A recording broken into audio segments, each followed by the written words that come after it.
Hi, dreamers. Thank you for learning with us today on DreamSpeak. I'm Rica. And I'm Thomas. And this is the podcast about dreams that teaches you a complete system to help you listen to your dreams and get the guidance they're providing you every day. Our guest today is Julie Loar, a dream interpreter and author who has written and published about dreams and many related topics for decades. We're honored and humbled to have her as a guest today, and we are just so glad that you're here, Julie. Thank you, Thomas and Rica. I am delighted to be here to spend this time with you. Given what a fascinating spiritual life you've had, we thought we might just start asking you some of the bigger picture questions. Can you tell us a little bit about your spiritual autobiography, so to speak? Wow, thank you. That's a great question. Well, in my life, I've had what are generally called near-death experiences, 3 of them, one at birth, one at age 6, it was very powerful, and another at age 20, which I think has been compared by some people to taking LSD, just sort of blew my whole psyche wide open. And I think I really intently began on my own spiritual path after that. At about age 20, I was in college and came back to school and started reading every book I could find that would explain to me what had happened to me in that experience. What were some of the books that you found the most helpful back then? Well, one of the most amazing ones was the biography of Edgar Cayce, There Is a River. I read the Alice Bailey books, what are often called the Blue Books. I also enrolled in a course of study from an organization called BOTA, which stands for Builders of the Adytum. They're headquartered in Los Angeles, and I went through 13 years of correspondence courses and graduated from that program. So I'm sure there were many others, and of course the works of Carl Jung fed into my lifelong interest in dreams. So I feel like it's just been part of my life almost from the beginning. And in many ways, I still feel like I'm neophyte on the journey. There's so much to learn. So we'll be talking some about the wonderful book that Rick and I both enjoyed so much that you wrote about dreams. It's called Symbol and Synchronicity, Learning the Soul's Language in Dreams and Waking Life. What year was that published originally? Let's see. I woke in March of 2020 at the beginning of the lockdown, and it took me a year to write it. It was submitted. So it came out in the fall of 2021. Okay. And you've also written several other books. Would you like to tell us a little bit about those? Sure. My first book is a novel about ancient Egypt and Atlantis. My parents told me I was interested in Egypt from the age of 3. And in 5th grade, I did a picture report. My uncle, they would find me asleep on my uncle's National Geographic magazines, open to the pages of Egypt. And when I was in 5th grade, he let me cannibalize one of them and do a picture report. So I was fascinated. I actually never thought I'd make it to Egypt, but I finally did. But in 1981, I was in Mexico with my then husband and kids, and I just had a whole download of a story. It just came like all at once. That was in 81, and the book was not published the first time till 97. So it took me all that time, 2 trips to Egypt, back to Mexico, a lot of work and research, and that book has just been republished as a 2nd edition. So is that the book that I'm reading right now? It is. Messengers? Yes. It's fascinating. Yeah. So the first one was a novel, and everything else that I've written up to this point have been nonfiction books. I participated in a coffee table book. I've turned into 2 books, articles that I wrote over 20 years, and also a total of 8. I wrote a book about using tarot to interpret dreams. And then this is the last one before the one I'm currently working on. So we know that you have a really deep interest in astrology. You got a really engaged relationship with tarot. And this book is titled Symbol and Synchronicity. It doesn't even mention dreams until the subtitle. And that's something I find so intriguing about the way that you look at dreams, because you tie your dream work and waking life together. Can you say a little bit about that? Sure. And it's kind of humorous, Thomas, because the fact that it isn't mentioned in the title is one of my publisher's big frustrations. But of course, I am a big fan and student of Carl Jung, and much of what I think I learned along the way, I learned from his work that I've been interested in. And so your question relates in some ways to my own experiences in shamanism, learning about that discipline, and also in quantum physics, which may sound like a strange thing to comment on in terms of dreams.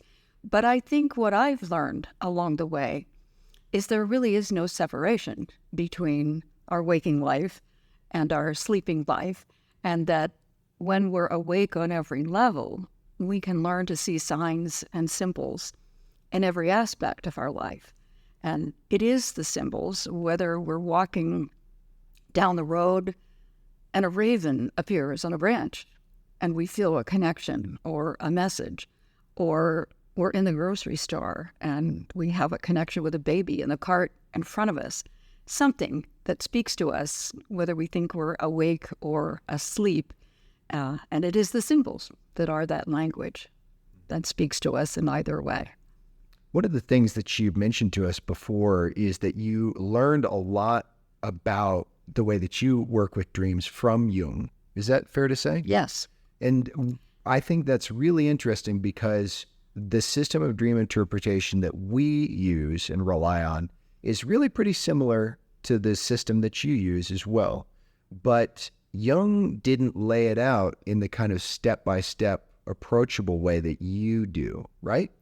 I think that's very true. And I would also say I learned a lot from the work of Edgar Cayce, who gave dreams great value as well. And I think that your point is a really good one, Thomas. Of course, Jung was a psychiatrist, and he was working with patients who came to him for treatment, and he was using their dreams as part of therapy.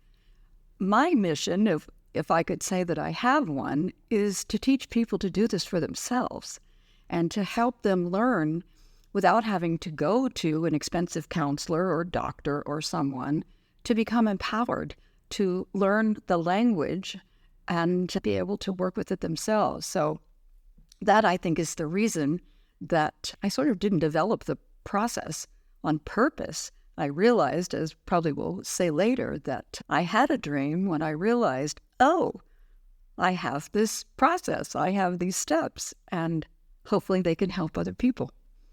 Well, your process and your mission is so similar to ours. Absolutely. Yeah, the idea of trying to uplift people to be able to do this is really what motivates us, because that just seems like the best of all possible worlds. We don't want to take this wonderful, life-changing skill and keep it to ourselves, or convey to people that it's not a learnable skill. We want to do the exact opposite. It did take a lot of time and determination to get to the place that we're at with our dream interpretation practice, but it's something that every human being has a right to know how to do. And it's innate to all of us. And that's just kind of the most fun part of it, I think, is it's just right there at our fingertips. It's kind of tantalizing.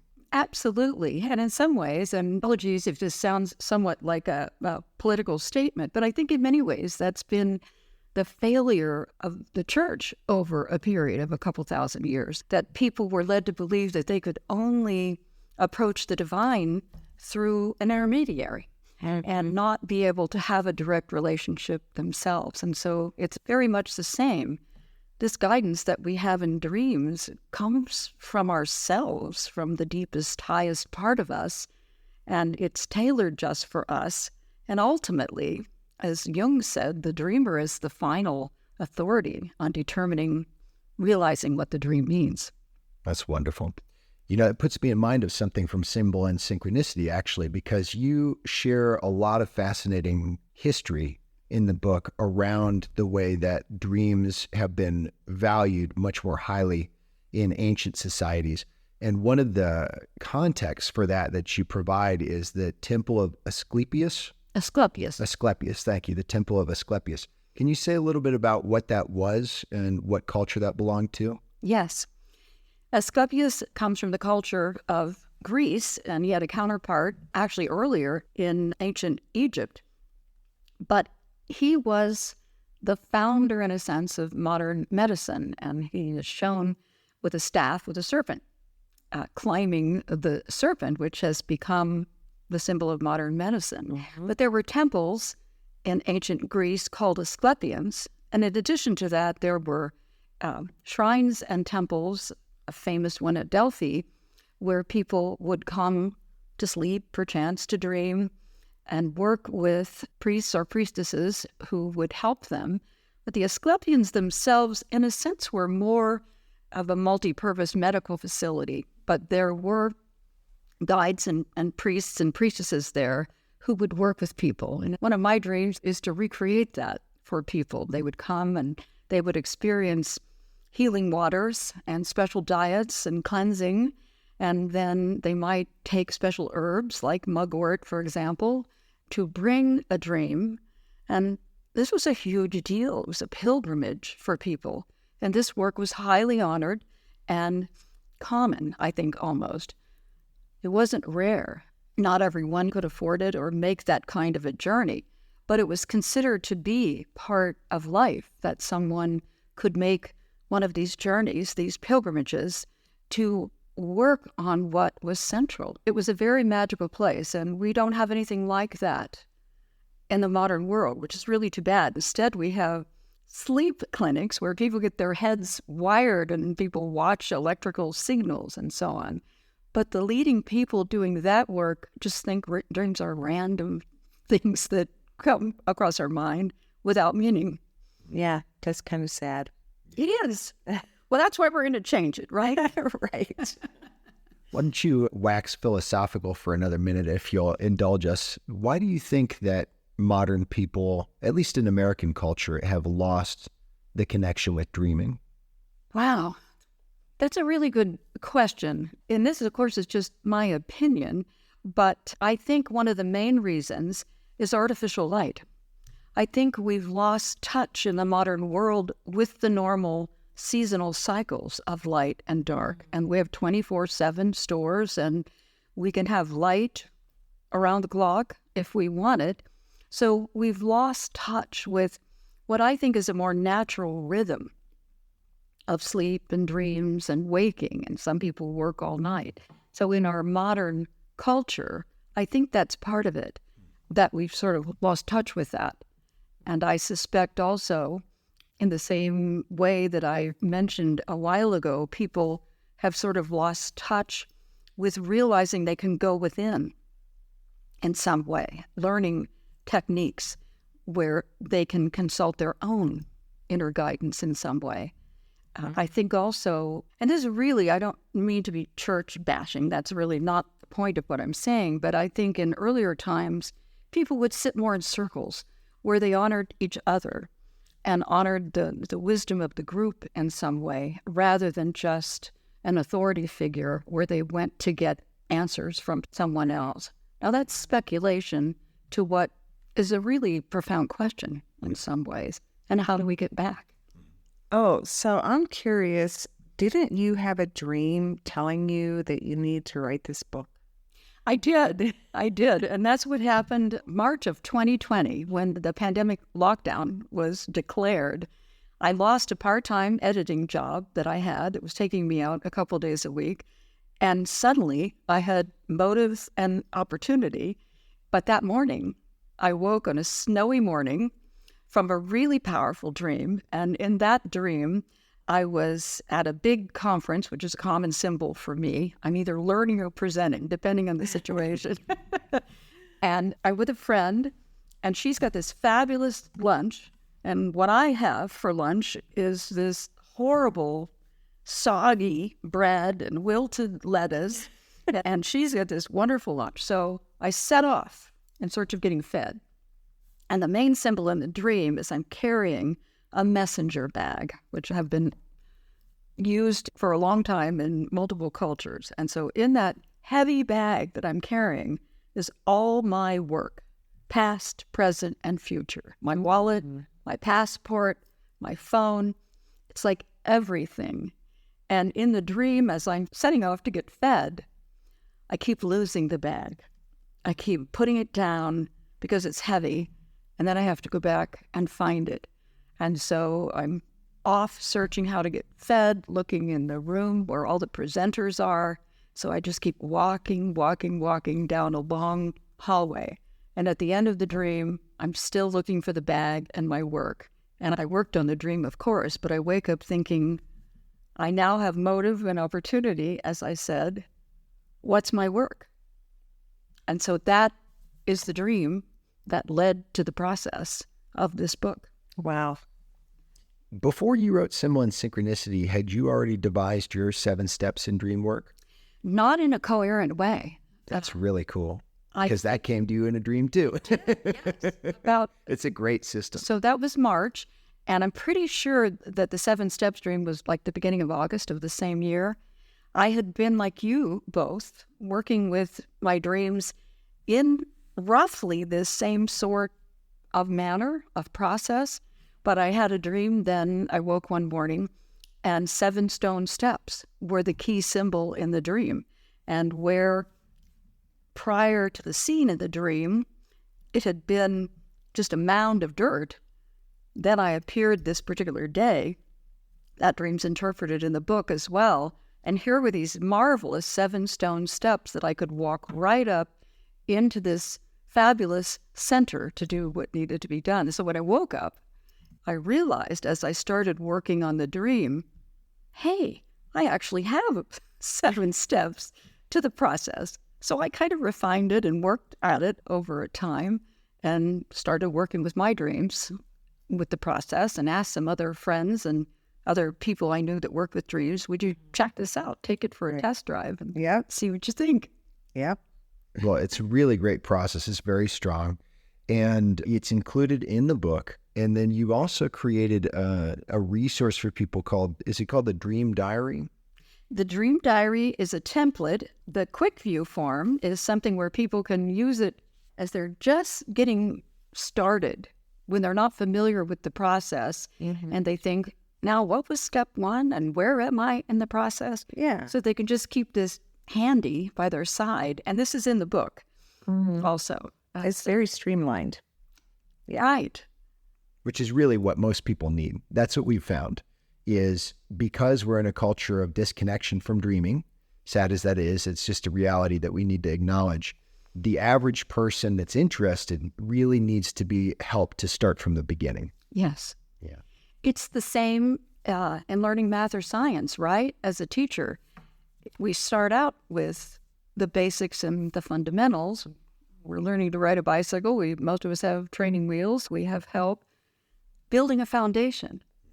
But I still use it myself in the same way if I have a dream that I remember that I really want to work with. Do you remember your dreams? What a great question. For me, it goes through phases. Sometimes I go through periods where I do, and I believe that's at times when I'm searching more or needing more guidance. And other times, as both of you know, we all dream 2 hours every night, whether we remember it or not. They've learned that in sleep clinics.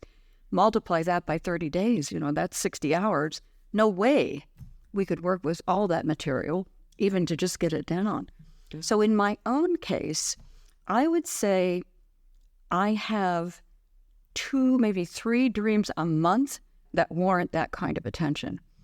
Otherwise, I might remember a fragment, and if I do, I try to note the date and the time and what the primary symbol was and maybe what was happening yesterday.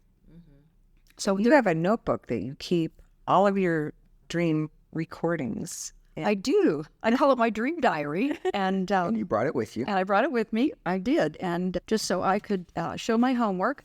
And sometimes I just write it down. Sometimes they're just notes. Sometimes I find a picture that speaks to me.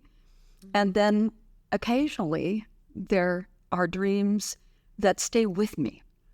I wake up and I remember it in the morning. And then when I sit down to record it, it comes back and it flows. And so those are the ones that I devote as much time as I can to.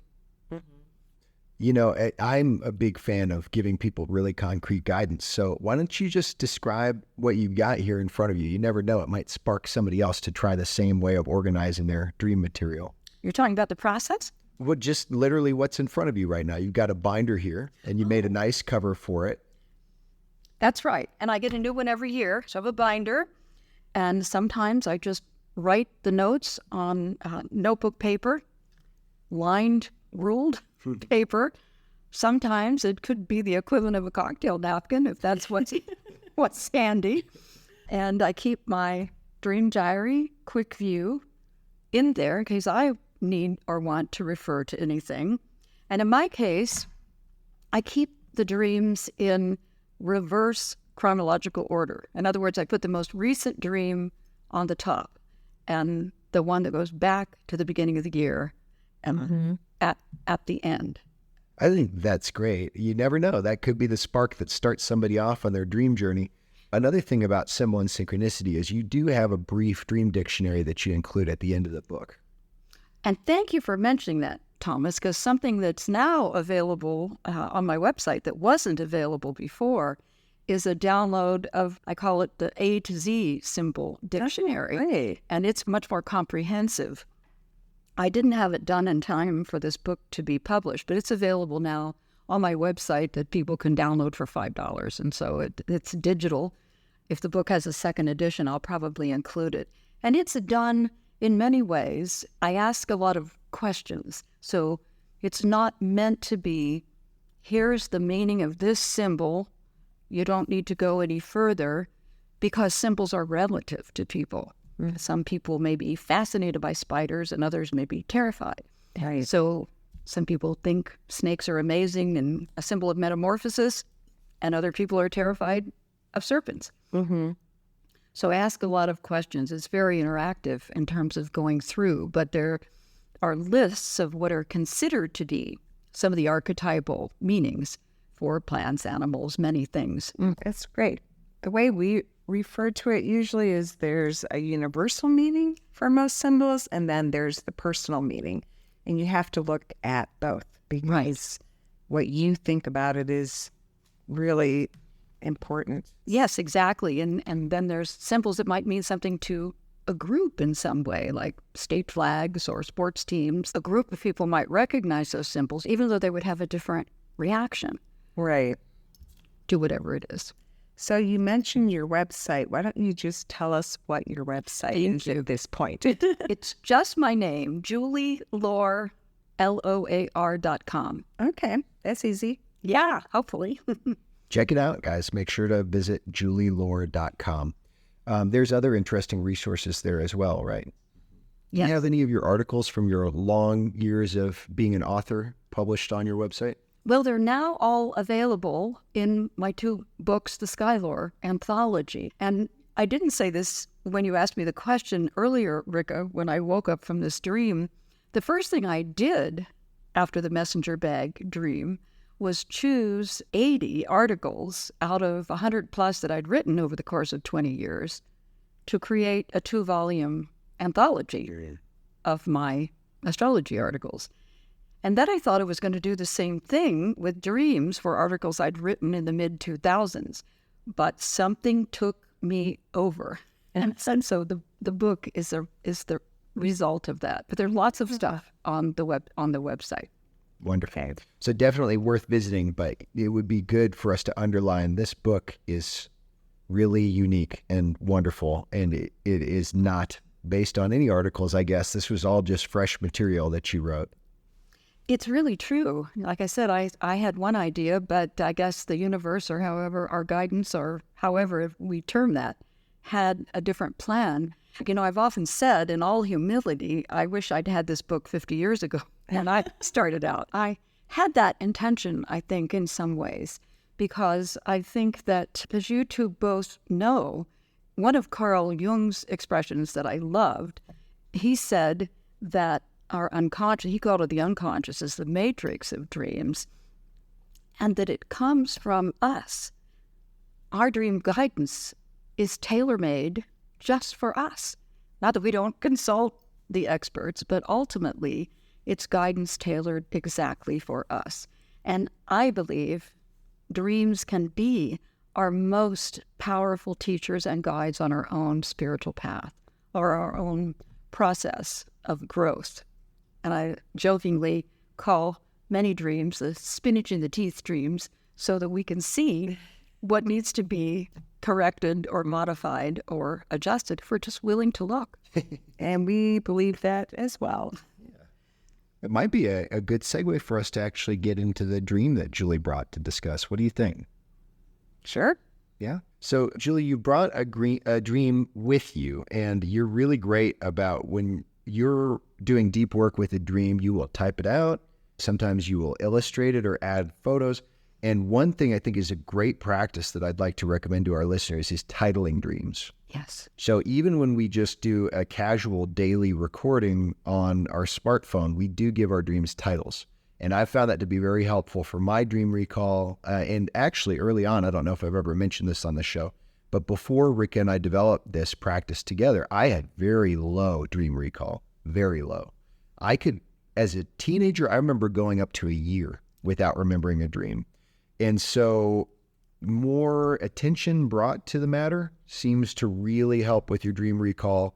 And one of the things that I've noticed has been a part of that virtuous cycle of improving my dream recall is giving them titles. Just taking that momentary pause to say, well, what happened in this dream? And what's the most salient thing? So you titled your dream, and it's titled Little Orphan Girl from Columbus, Ohio.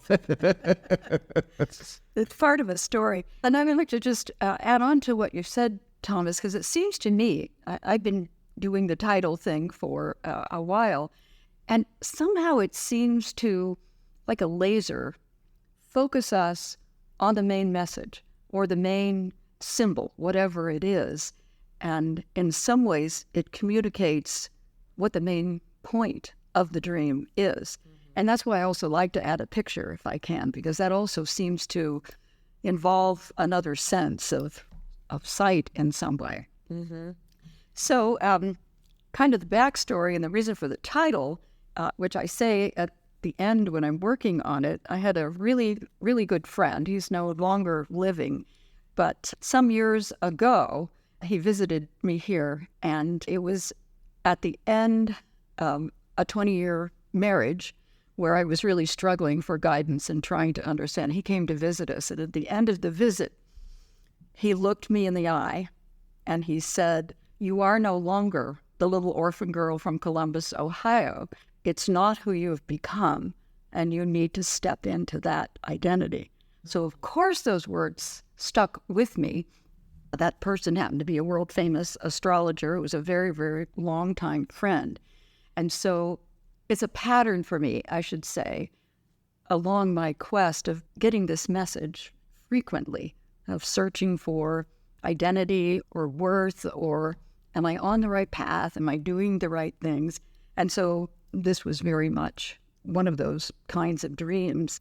So I happen to believe that the big dreams that we remember, or the significant ones that we remember, happen almost like plays or movies with beginning and middle ending scenes that seem to be distinct in some way. Not always true, but for me, it happens frequently. So in the beginning of this dream, I'm at a restaurant having breakfast with friends, and there are certain people there that represent things, but everybody else, if you'll remember what I said about the messenger bag dream, everybody else is getting fed, but my meal never comes.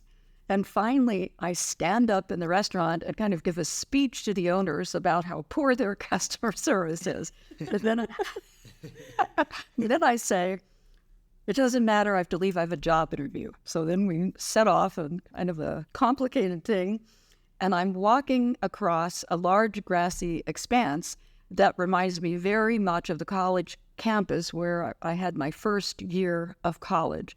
So in a sense, I'm back to square one with where I am and learning. And in the dream, I'm heading forward, thinking my destination is straight ahead, when I hear a voice coming from the left, from a building. So in the dream, I make a left turn, which feels like going backwards when I look at it. And I enter up these steps and then enter a large room where a lot of people are waiting to be interviewed. And here again, I'm in this big room and I feel like I'm never going to be called.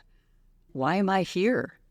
And what's humorous to me is I'm being interviewed for the Deputy Department Secretary of State. But the interesting thing about how things might reflect on what's happening right now, just that week, I had seen an interview with the woman who actually holds that job in Washington.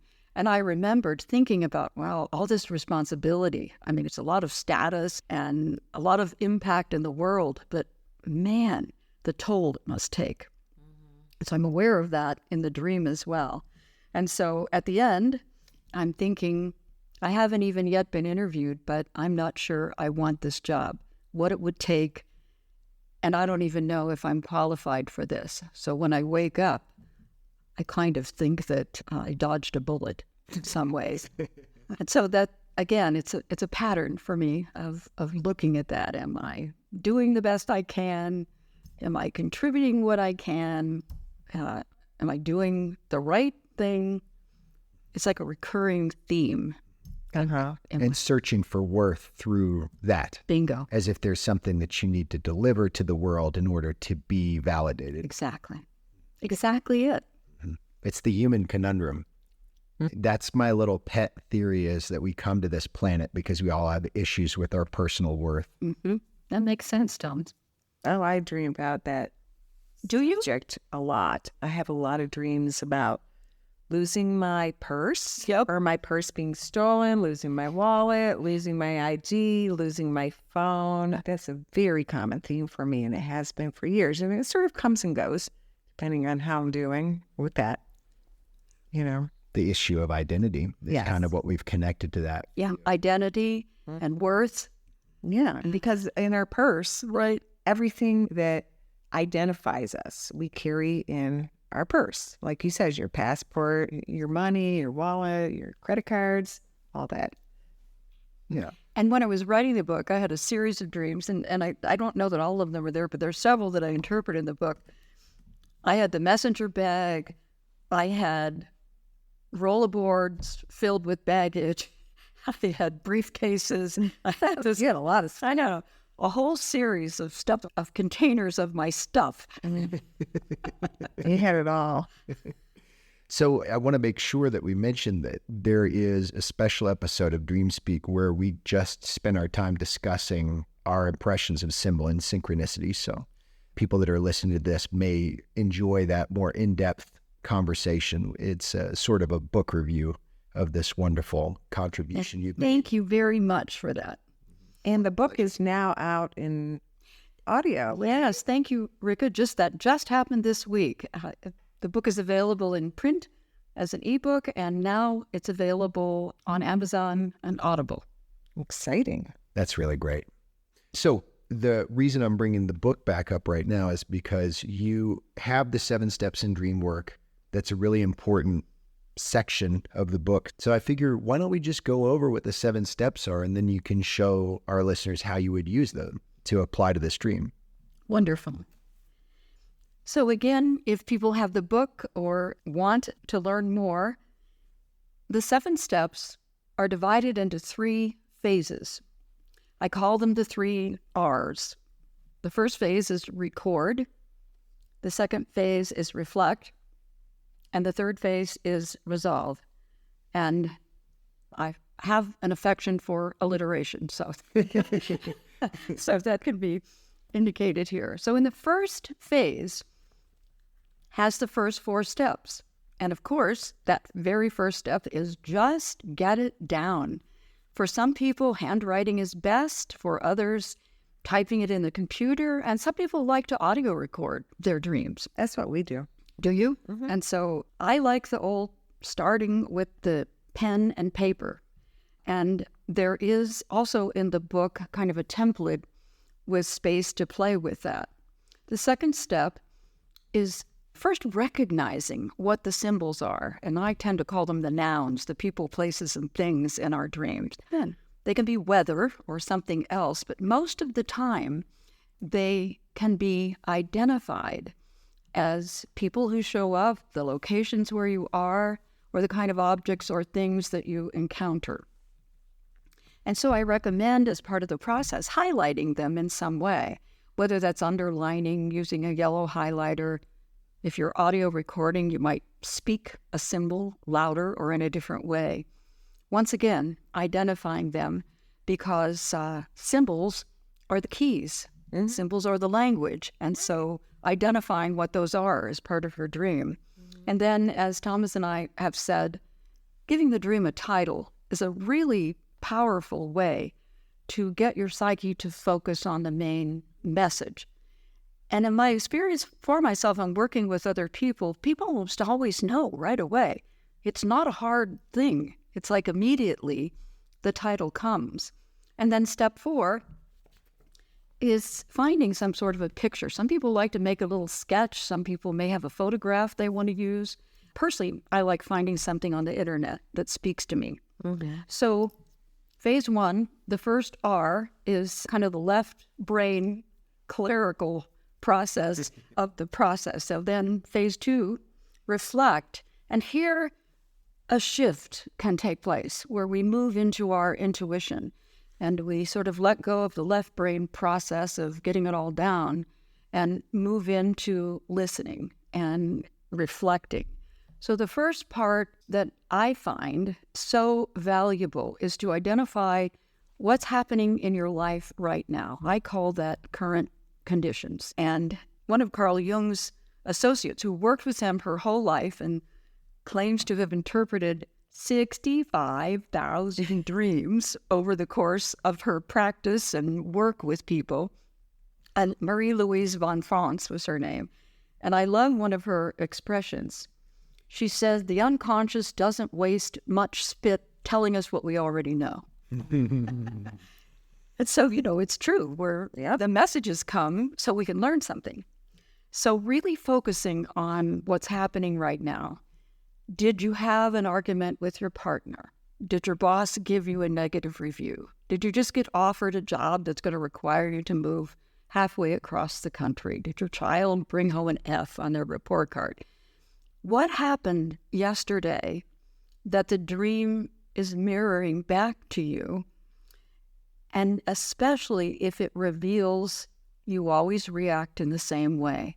Mm-hmm. So now you have a chance to behave or choose in a different manner. And in some ways, this is the most important part of working with a dream, of understanding why are we getting this feedback. Mm-hmm. Step 6, I call the core issue. Here again, this is usually the other aspect of feedback that we're receiving. We all have something. None of us comes here as perfect beings. Life is a school. And as you were saying, Thomas, the whole idea of worth or purpose or identity. And so most of us know, for some people, there's a pattern of feeling like a victim. Some people have issues with anger. Some people have issues with fear. And so once again, looking at these two aspects as we're reflecting on the meaning of a dream, what's happening in my life right now, and how does that shine a light on what I believe might be the core thing I'm working on to heal. Mm-hmm. Mine's always been an issue of self-worth. And my life response to that was always overachieving, and then I would burn out. So it was always this cycle. So this is really where the most, in some ways, fruitful time spent with a dream, looking deep at the symbols, really understanding what they're saying to us. And I don't think I've ever asked the two of you, but I think most people who work with dreams believe that most of the symbols represent aspects of ourself. I believe that in my own work. So here too, being honest, I have said humorously, we might dream about Uncle Harry, and Uncle Harry might have been a jerk.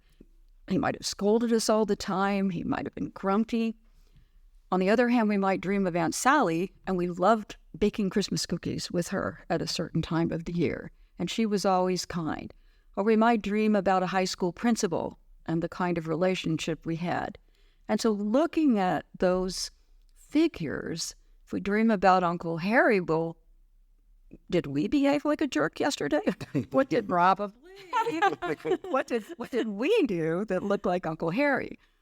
So again, it's in some ways what looks like a mystery or a conundrum. If we sit with it and listen honestly, with an openness and a humility, the guidance comes.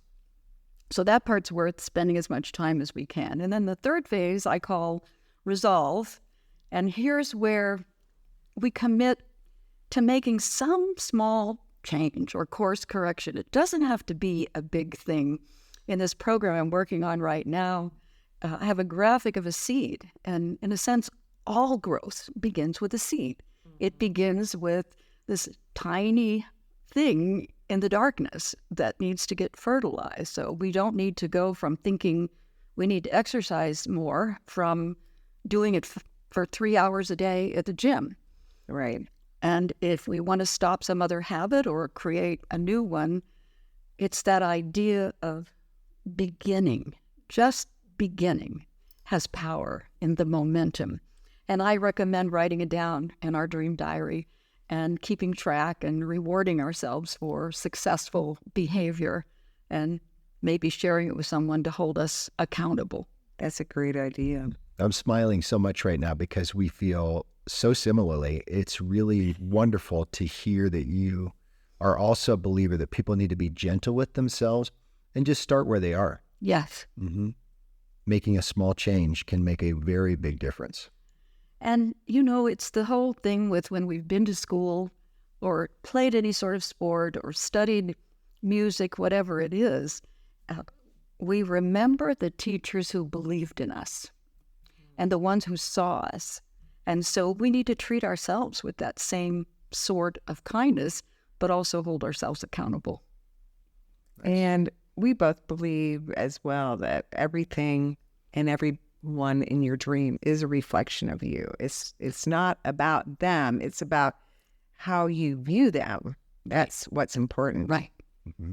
And we would also refer our listeners back to episode 4, which was called The Types of Dreams. That detailed for our listeners all the kinds of night experiences that we're familiar with and how we wanted people to start learning early on to make the distinction that allows them to know when they're receiving a message at night. Because we found that there's a lot of other things that don't really respond to symbolic interpretation. Yes. But when it comes to our symbolic experiences overnight, they absolutely do. And they have a very clear message for us once we actually understand how to take up that language and get to it. Yeah. So just to recap, if I could be so bold, I'm just going to repeat the 7 steps because I thought that was a fantastic introduction to this, but I just want people to hear it one more time. So in the first phase, which Julie calls record, you're going to start by recording your dream. Then you're going to highlight the symbols. Then you're going to give your dream a title and then find a picture or an image to make a connection with. Then in the second phase, which is called reflect, you're going to take stock of the current conditions surrounding your dream and then the core issue of the dream. And this is where you might spend the most time. Right. And then in the final phase called resolve, you're going to identify a change that you feel like you can handle and that could be made right away. Yes. And, you know, I think it's important to say in my types of dreams that I have seen over time, as you say, there's other nighttime experiences, but in message dreams, my sense is that roughly 70% of them are what I call feedback. They're like the spinach in the teeth dreams. But then there's another 20% or so, 25% maybe, that are encouragement dreams. So it isn't all about you've done something wrong. And sometimes it's about do more of what's right and believe in yourself. And so I think that's so important for people to know. Not every bit of feedback is saying you're doing a bad job, shape up or wherever. So for me, when I would have those kind of dreams, I would usually be doing some feat of gymnastics or something that I could not do. It was showing me that I'll be doing backflips or something like that in those kind of dreams that are the encouraging dreams, which is really fun. I That is really fun. Yeah, that's how I know. Then I think about, well, what did I do yesterday that I did something great, apparently. That's awesome. I love that. So we've shared a synopsis of the dream already. So why don't you take us through the 7 steps now as it applies to little orphan girl from Columbus, Ohio? Well, the current conditions, so obviously I recorded it. I sort of read that part. Under the current conditions, I was, in my waking life, dealing with issues of sense of purpose and meaning. I think it's important to say that over the past couple of years, I've just been dealing with issues of aging and lower energy and coming to terms with facing that I'm not going to get younger. I'm not likely going to be 50 again. And so managing my life and what that means going forward, I can't imagine for me what the idea of retirement would be like. And so, right? I mean, so, but I need to know what that looks like because there are lots of aspects to that. And so I think I was asking myself right at that time, what happens next? And I was getting ready to give a presentation that weekend at a local organization. And I had the week before, which is mentioned in the dream, given a talk at our local Rotary Club and reconnected with a person who then appeared in the dream. And that person in the dream is the one who called me and got me off the path I was on. And so tying that together with the current conditions of what was happening, taking that left turn and following that voice represented a repetition of old patterns. Of overdoing, of overcommitting, of constantly trying to prove myself and ending up doing too much. Because going left in a dream usually indicates going Backwards. Whereas going right is moving forward with your life. And in this case, I was going straight ahead, not to the right. I was headed to a destination forward and got sidetracked, going back in time. But then in that setting, I was really very frustrated by that.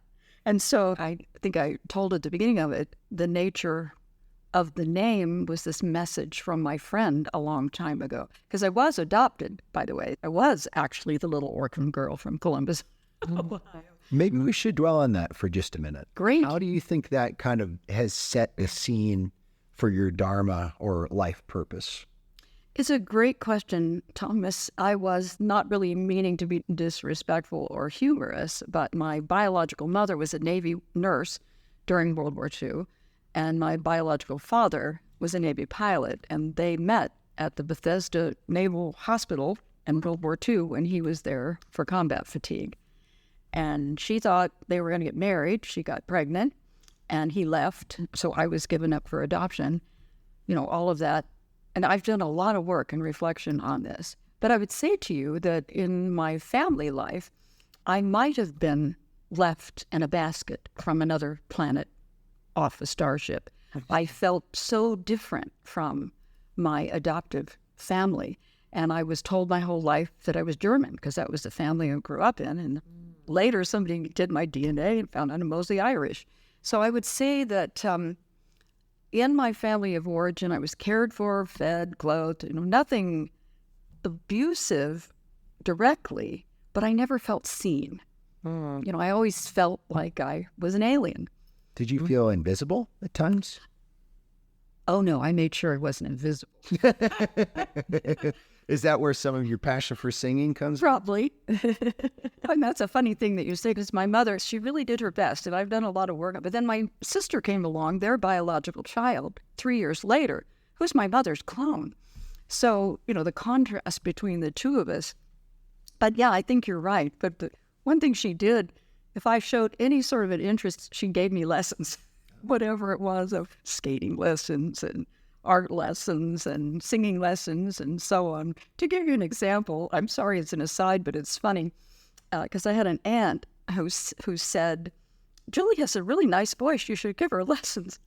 My mother convinced the chairman of Department of Music at Ohio State University to take me on as a pupil. I mean, Oh my goodness. that's who she was. Right? So in hindsight, I think, wow. But yes, short answer to your question, yes. I was always trying to do something to be seen, that someone would say, yes, you're okay. Yes, even though you don't feel like you fit in to this circumstance. So absolutely, that's true. You think our human desire to fit in is more biological, or is it more of a soul imperative? Oh, wow. That's a really great question, Thomas. Once again, kind of quoting Jung, his whole idea ultimately was that people would embark upon what he called a process of individuation, of becoming fully who we are in our unique selves.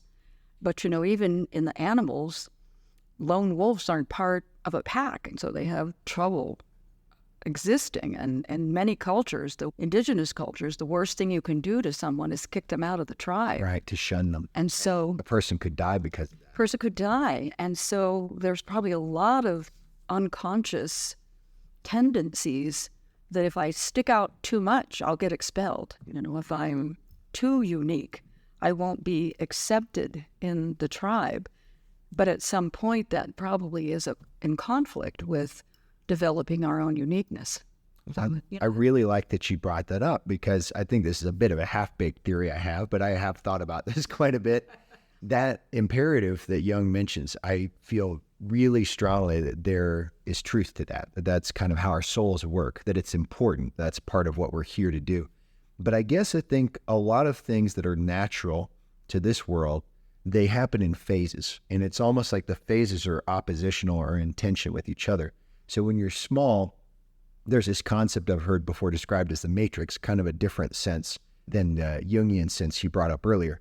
But the matrix of our kind of sociological network and our family constellation and these things.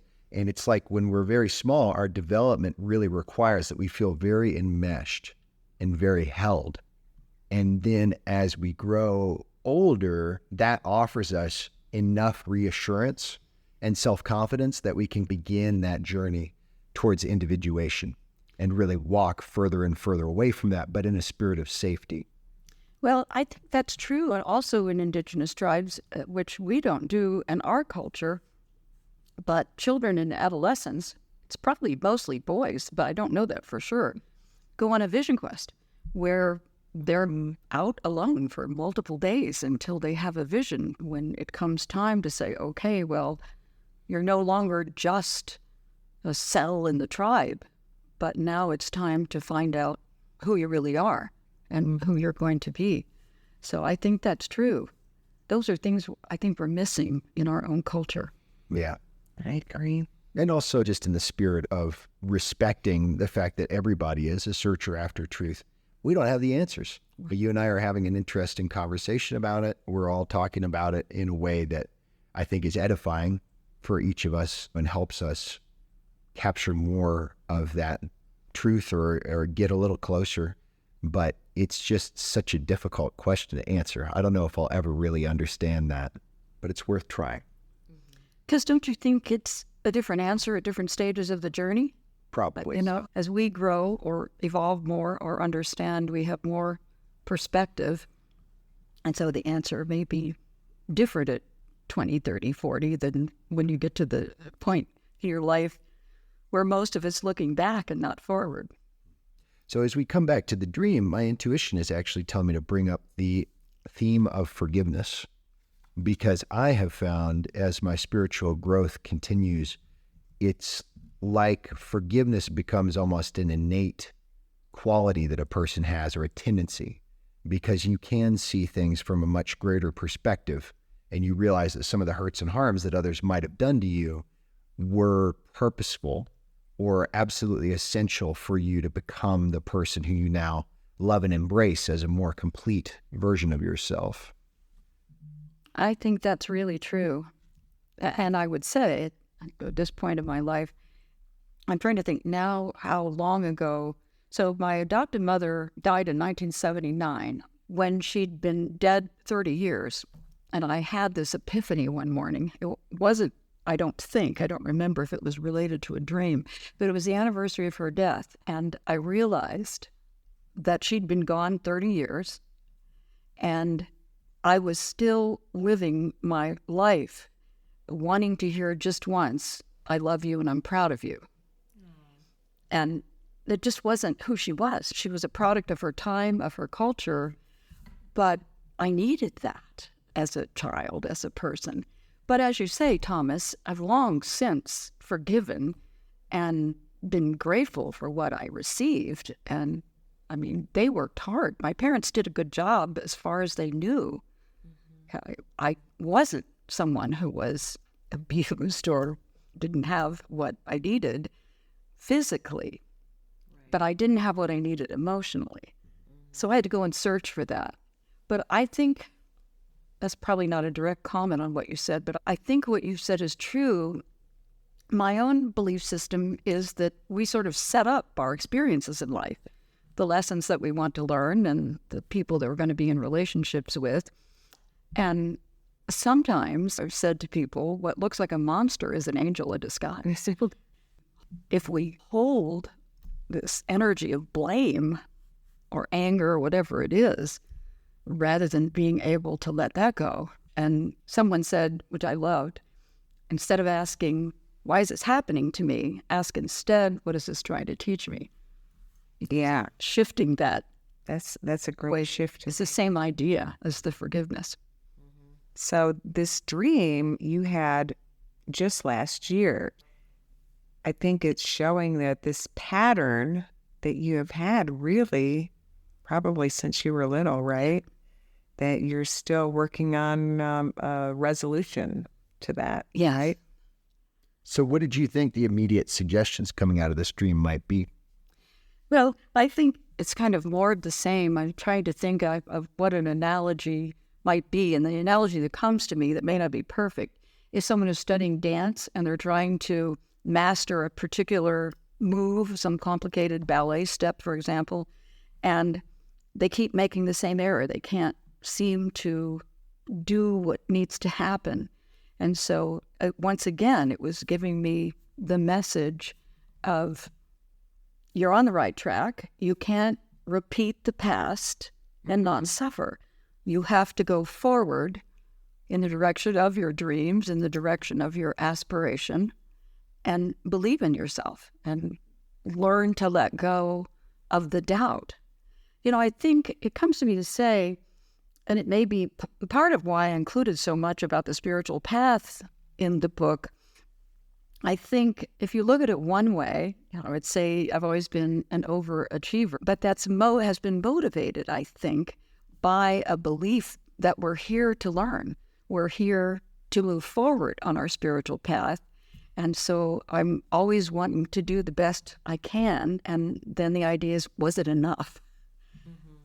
And that's where the problems start. But, you know, it's really interesting that you say that, because one of the things that's been added to our personal philosophy from all this dream work is that every quality that we have has a good side and a bad side. That's right. To it. And you can't really have the one without the other, which is, you know, really infuriating at times, but that's just how we are. And so you're talking about something that was partially instilled by a difficult dynamic in your family of not getting your emotional needs met and craving for some unmet needs, but it did drive you towards this overachievement, which has really actually helped you a lot on your spiritual path. Yes, and I love what you said. And I tend to think of them like spectra, plural of spectrum, that up and down is a direction and hot and cold is a temperature. And we always slide back and forth. And just like you're saying about certain qualities that can be expressed in what we might think of as a positive way or what we might think of as a not so positive way. Yeah, I wouldn't call it good and bad. I prefer to call it positive and negative, I guess. Or receptive and projective. You know, sometimes we get into trouble with labels. Yes. But, you know, there's an example I could give from astrology, because astrology has 12 signs, but in some ways there's 6 pairs of opposites. So just looking at one like Aries and Libra, Aries is the most individual of the signs, as an example, and the one who wants to forge ahead, be the leader, often considered to be egocentric, head first into everything. Libra's at the other end of the spectrum, the partnership sign. So Aries says I am, Libra says we are, and Libras get accused of being indecisive. But it's all about the difference between individuality and partnership. Yeah, this whole spectrum. And it goes across that spectrum. We won't really talk much about your astrological practice today, but that's a huge part of your career. And you have several books that are focused on astrology and all the articles too, right? Yes. So that's another great reason for people to visit your website, julieloar.com. So it feels like we've done a nice job looking at the 7 steps as it applies to this dream. Is there anything else that you wanted to say about that? I'd like to know what steps you took after this dream. Oh, what a good question. It's been such a long process. I think, I'm writing another book which feels really challenging, and I would say I live to fight another day, something like that in a way to say it, that I don't give up. I would say that's the thing, that I don't say, I'm not up to this. Who am I to write this book? What is it? That I would just keep going and keep doing it and promise myself that I don't have to know everything now, that it will be revealed. And this dream happened literally right before Ted arrived and we left for Egypt. So it was, literally it was the end of September and we left the beginning of October. Ted being your husband. Ted being my husband, who'd never been to Egypt the first time, so that was his first time. So that's a really, really great question, Rica, that I hadn't thought about, because the little orphan girl from Columbus, Ohio fell asleep on my uncle's National Geographic magazines, never even imagining. And then when I was in 5th grade, I did the picture report, and he let me cut up one of his magazines. And my teacher and my classmates were so puzzled. They wrote about our family vacation, our nation's capital, and here I am writing about ancient Egypt. So kind of going back to who that little girl was and who she became, later taking 18 trips to Egypt and taking groups. Mm-hmm. So I hadn't thought about that connection, and consciously I didn't make that link. But in a sense, that's like a flowering of the dreams of that child. Mm-hmm. Yes, it is. One of the things that we use as a primary means to get a meaning out of our dreams is to feel into the dreams, literally, to recall the emotional feedback that we get. And I'm curious about the feeling that you had when you were watching that show on PBS, and then this person who would later show up in your dreams, the woman who, current president of Rotary, and then also the deputy secretary of state. Was the deputy secretary of state present in your dream or not? No, I was being interviewed for the job. Okay. And so, but I had seen an interview with the real person on PBS that week. Got it. And so it was like you were being considered to fill this person's shoes. But yes, which of course I'm not qualified to do, right? Which is a pattern. But always in my work life, I would get promoted, and I'd always feel, can I really do this job? Am I really ready to do it? And then you would. And then I would. So you know how you were talking about when you watched the special in your waking life, you had this conception of how stressful that would be and what would be on this person's shoulders, right? That emotional feeling did carry over into the dream in your experience of being interviewed. Yes. Okay. Yes. And so that showed up in your waking life in your actual work. You would sometimes feel that way after a promotion. Oh my gosh, yes, absolutely. Where do you think that stems from? Well, my short answer is being a Capricorn. But of course, it's deeper than that. But I think I don't feel this way anymore. I would say I've made a lot of progress, but I would say in a trite way that I suffered from what's called imposter syndrome, that they're going to see that I'm doing this with lights and mirrors and I'm not really able to do it. And of course, there's a whole cognitive dissonance about that because I was doing it. Right. But then I would burn out. And so I think that's important to say, because I would put so much into it or try so hard or not be able to set boundaries, or so much would be expected of me. And the only way out was to get sick. You know the spectra you were talking about before? Can you talk a little bit about how you think that those two life experiences might be on a spectrum? So really pouring yourself into a role and then burning out. What spectrum is that? Work and rest, maybe? The whole idea of exertion versus, it's like what we were talking about earlier with the cycles of light and dark. I was either on or I was off. I get this image of burning. Yes. You know, it's like you're burning really bright and then Yeah. you burn out.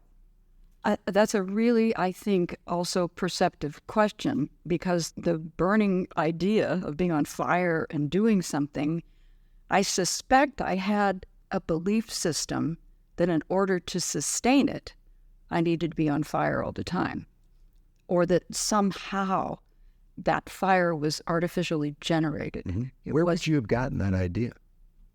Did that come from childhood somehow? Did you see that modeled in adults around you? I honestly don't know. But I would tell you that I grew up in a family of overachievers. My adoptive family, I had an uncle, one of my mother's brothers, who worked on the Manhattan Project. I don't know whether I ever told you that, and he was recruited for that. He was a ceramic engineer, and his job was to create a ceramic in which they could melt uranium. Wow. He had 64 patents. I had a cousin who got a PhD from MIT, and my adoptive mother's family, so interesting. I never thought about this in this way before, Thomas. The oldest daughter got a violin scholarship to Juilliard, but couldn't go. The father wouldn't let her because she's a girl. She had to go to work and put her brothers through college. I mean, it went that way through the whole family. The girls had to go to work. The two boys were put through college from the sisters working. And I can remember my mother saying to my sister and I when we were little, whatever I do, you girls are going to college. And so I never really thought about it that way, but I was surrounded in my family by all these. I mean, the other brother was the president of the bank. You know, they were all super achievers. Yeah. And because I didn't really feel like I fit in, I felt like this alien. Somehow I had to justify myself.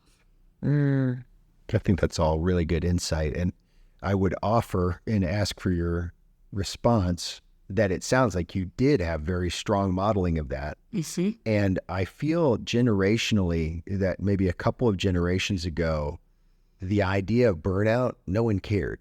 Right. You work. And if you die at your desk, so be it. That's what a quote unquote man does, right? Yeah. And so maybe it was almost more that you grew up in a family where you saw only one side of this, which is, wow, look at these achievements. And you didn't necessarily have anybody teaching you about the potential pitfalls of that. And so then when you went to grab the brass ring yourself, then you had to realize the realistic implications. The cost. That's really kind of impossible on a certain level to just keep going like that indefinitely. And so I wonder if this dream is tied to that in any way.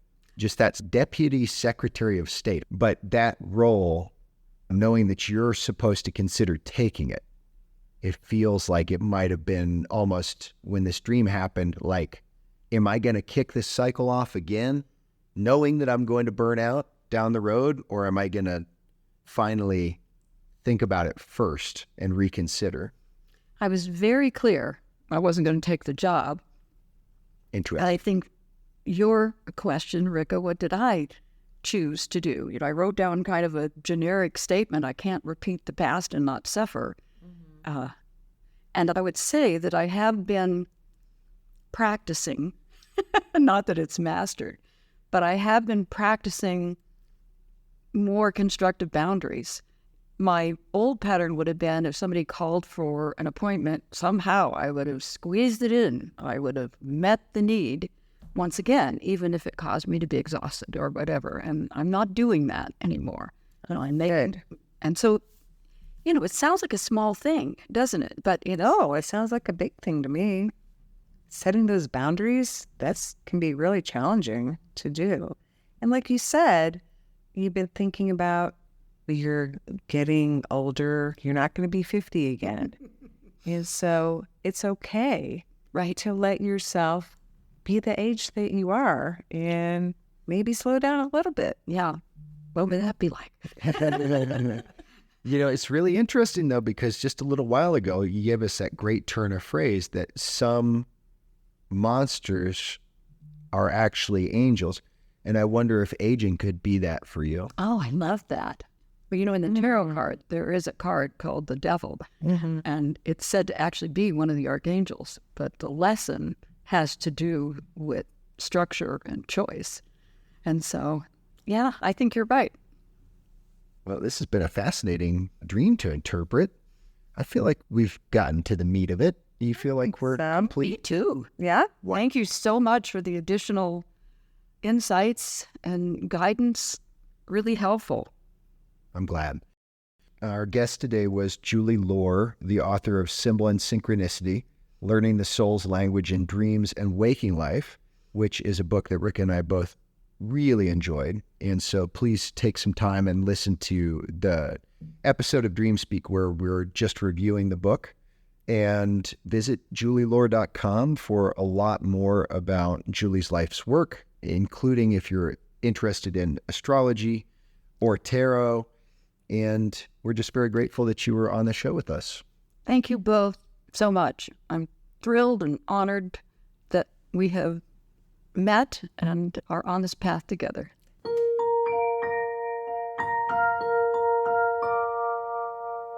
You can find this podcast on all popular streaming services. Email us a dream today at contact@dreamspeak.us. Check out our YouTube channel for a free introductory dream course. Connect with DreamSpeak for even more learning. Our socials are in the description. Our theme music was composed by me, Rica. This podcast does not constitute medical advice. If you have concerns about your well-being, talk to your doctor or a mental health professional.